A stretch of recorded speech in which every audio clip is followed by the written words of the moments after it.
know what I mean. Oriental poison.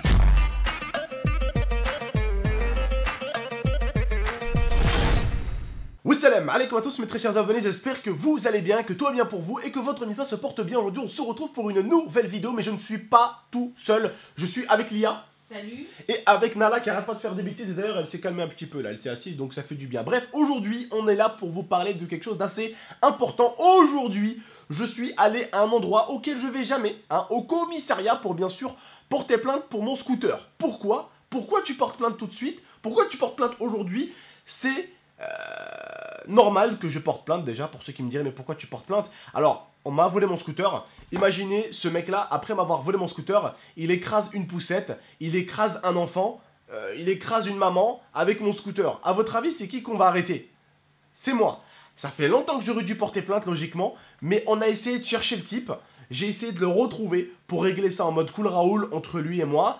Limite, lui faire cracher les billets qui me devait parce que le scooter était en trop mauvais état, mais je voulais pas voilà porter plainte, d'accord? Je voulais juste régler ça on va dire entre lui et moi. Mais bon, j'ai pas réussi à le trouver et j'ai pris déjà énormément de risques en attendant aussi longtemps. C'est-à-dire que il y a une plaque d'immatricule, le scooter m'appartient. Si le mec écrase un enfant, une poussette, ou il fait même un cambriolage avec, ou il fait n'importe quoi, ça peut me retomber sur le coin de la gueule. Vous vous rendez compte, un mec se permet de vous voler votre scooter, il vous casse votre scooter, et en plus, il écrase quelqu'un avec votre scooter et ça vous retombe en plus dessus.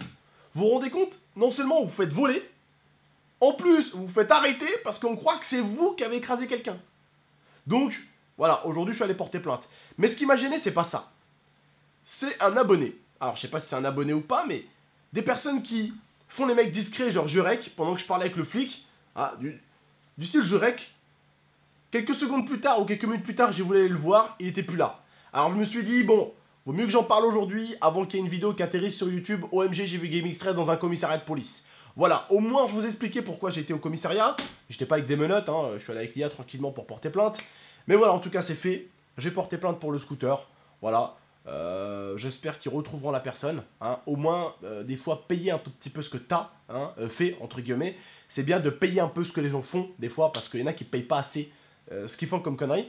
Et vous vous rendez compte que celui qui m'a volé est un rebeu. Il a été vu par plein d'abonnés, il y en a plein qui l'ont snappé et tout, je leur ai dit d'éviter.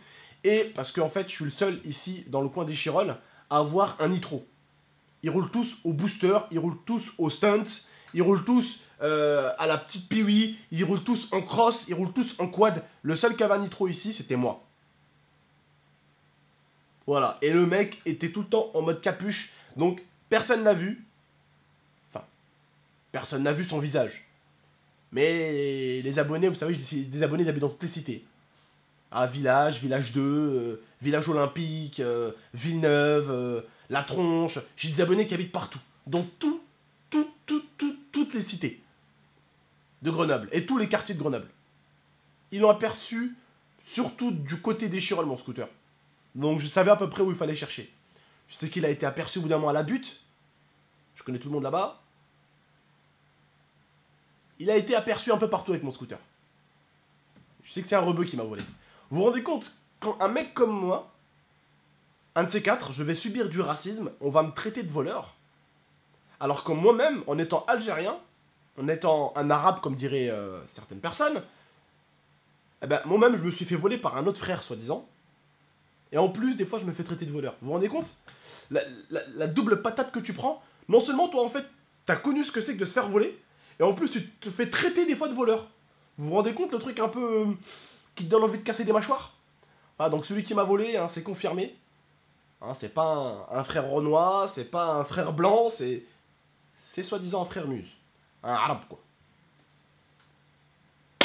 Je sais pas pourquoi, même en étant un arabe, je suis pas très, comment on peut dire ça, surpris.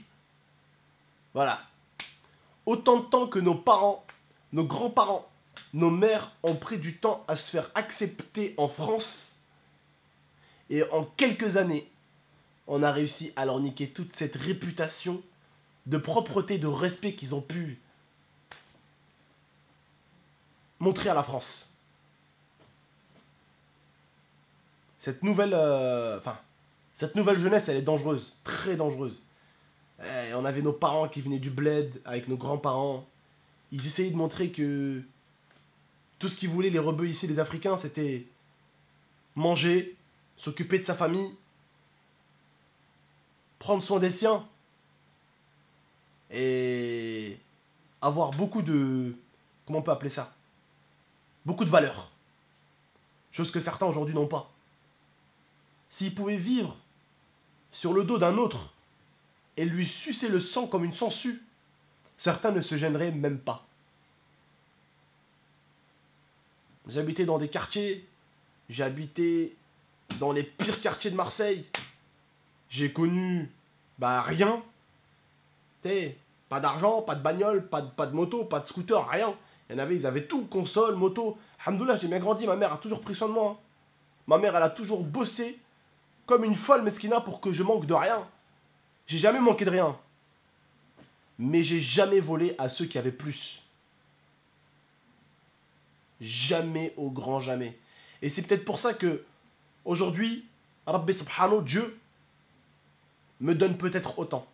C'est parce que je n'ai jamais volé ou je n'ai jamais insulté ou rabaissé celui qui avait moins que moi. Mais cette personne-là qui m'a volé le scooter, de toute façon,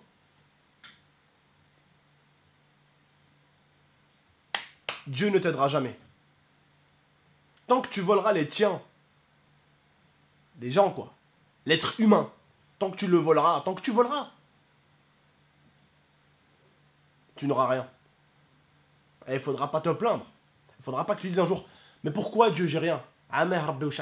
Pourquoi qu'est-ce que je t'ai fait, Dieu? Qu'est-ce que t'as fait? Attends, laisse-moi rigoler 2 secondes. Ce genre d'individu qui passe son temps à voler les autres, qui passe son temps à faire du mal, et que de temps en temps ils se disent, mais pourquoi j'ai une vie de merde? C'est peut-être parce que tu essayes de faire en sorte que celle des autres soit comme la tienne. Au lieu d'essayer de t'en sortir. Au lieu d'essayer d'avancer.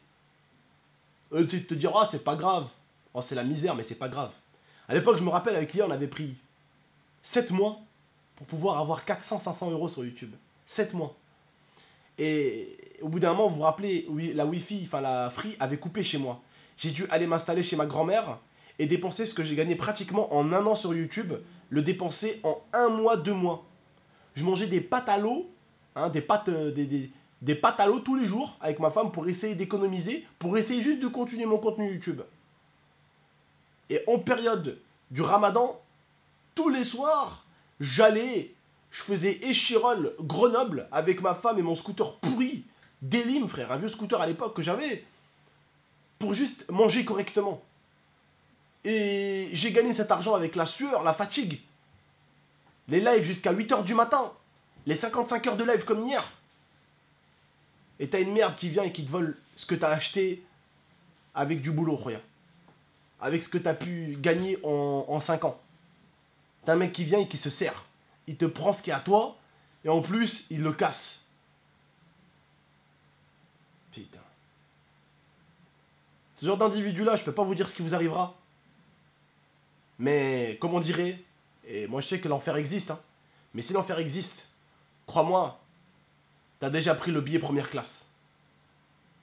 Mais bon, je suis même obligé de porter plainte, J'aime pas ce genre de bail-là, mais je suis obligé parce que c'est ce genre d'individu-là. Ce genre d'individu-là, pour une poursuite, il serait prêt à écraser un bébé dans une poussette pour juste continuer à s'enfuir. Ça serait quand même le comble de l'histoire. Rien faire, se faire voler, le mec écrase quelqu'un, et en plus c'est toi qui te fais arrêter. Ça serait le comble de l'histoire. Bon, bref, restons là. Je vous remercie juste d'avoir écouté la vidéo, de l'avoir regardé. Et je vous fais à tous de gros bisous. Et je vous dis prenez soin de vous et de votre MIFA. Et gardez les valeurs que vos parents vous ont inculquées. Faites ce que vous voulez, bossez, gagnez de l'argent, faites de la maille comme on dit, faites du blé, du fric, ce que vous voulez, du flous. Mais juste, pour le faire, ne volez personne et rendez personne malheureux. C'est tout. Bref, prenez soin de vous et de la MIFA. C'était GameX13. Allez, à très bientôt pour de prochaines vidéos. Ciao les frères et sœurs, merci beaucoup. Take my hand through the